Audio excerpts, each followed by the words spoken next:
बुद्ध की कहानियां जीवन के मर्म को उद्घाटित करती हैं और हमें राह दिखाती हैं। इसी मकसद से हम आपके लिए बुद्ध की एक लोकप्रिय कहानी लेकर आए हैं, जिसका शीर्षक है जब कोई अपमान करे। हमें उम्मीद है कि गौतम बुद्ध की ये कहानी आपको पसंद आएगी। एक बार बुद्ध एक गांव से गुजर रहे थे। उस गांव के लोग उन्हें पसंद नहीं करते थे। उन लोगों ने बुद्ध को घेर लिया और उन्हें बुरा भला कहने लगे। गांव वालों का सरदार सबसे ज्यादा नाराज था। वह तो बुद्ध को गालियां ही देने लगा, पर बुद्ध इस सबसे बेपरवाह मंद मंद मुस्कुराते रहे। सरदार काफी देर तक बुद्ध को गालियां देता रहा, लेकिन कुछ ही देर में उसका मुंह सूखने लगा, जिससे वह चुप हो गया।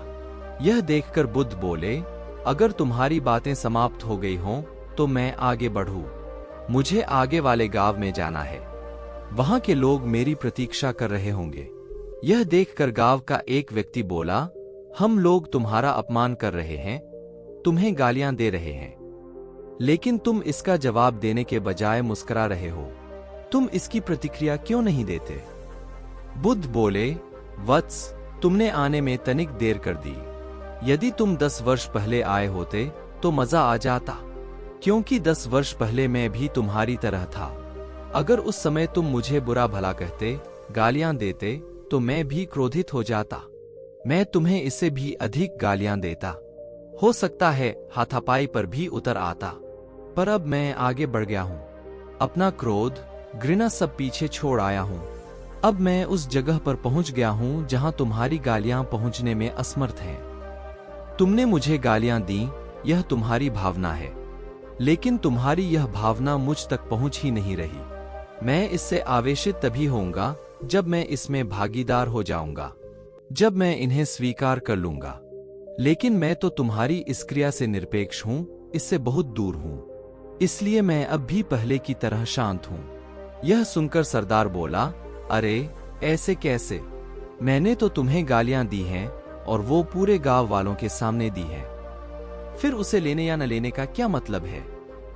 बुद्ध बोले, वत्स, कल मैं एक गांव में गया था। वहां के लोगों ने मेरा प्रवचन सुना। वे बहुत प्रसन्न हुए। गांव का मुखिया मेरे लिए मिठाई लेकर आया और उसे खाने का आग्रह करने लगा। मैंने कहा कि मेरा पेट भरा हुआ है, इसलिए मैं इसे ग्रहण नहीं कर सकता। यह सुनकर वह व्यक्ति मिठाई वापस लेकर चला गया, क्योंकि जब तक मैं कोई चीज लूंगा ही नहीं तो कोई मुझे कैसे दे पाएगा? इसमें तो मेरी सहमति आवश्यक है ना? हाँ, ये तो है। एक व्यक्ति ने बुद्ध का समर्थन किया।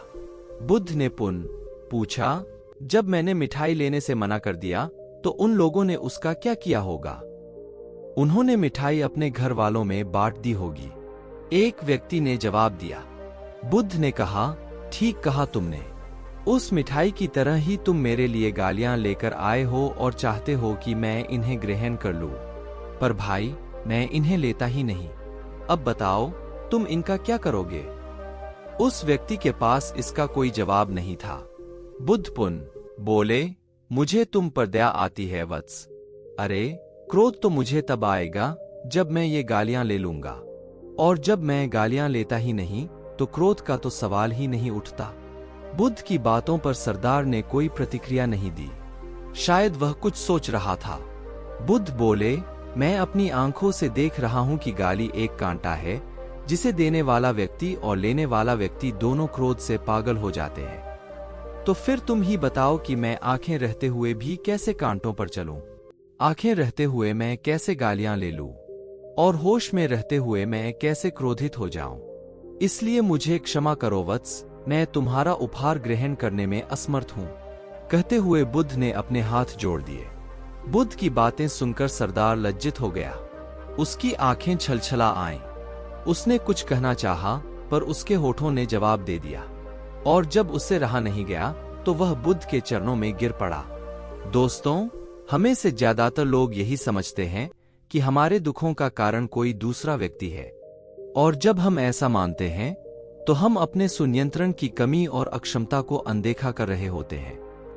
वास्तव में यह हम पर निर्भर करता है कि हम दूसरों के द्वारा प्रदान की गई नकारात्मकता को स्वीकार करते हैं या नहीं। अगर हम नकारात्मकता को स्वीकार करते हैं तो हम अपने पैरों पर कुल्हाड़ी मारते हैं, और जब हम उसे अस्वीकार कर देते हैं तो घृणा, क्रोध, हिंसा हर किसी से मुक्त हो जाते हैं। दोस्तों, हमें उम्मीद है कि आपको ये बुद्ध कहानी, जब कोई अपमान करे, पसंद आई होगी।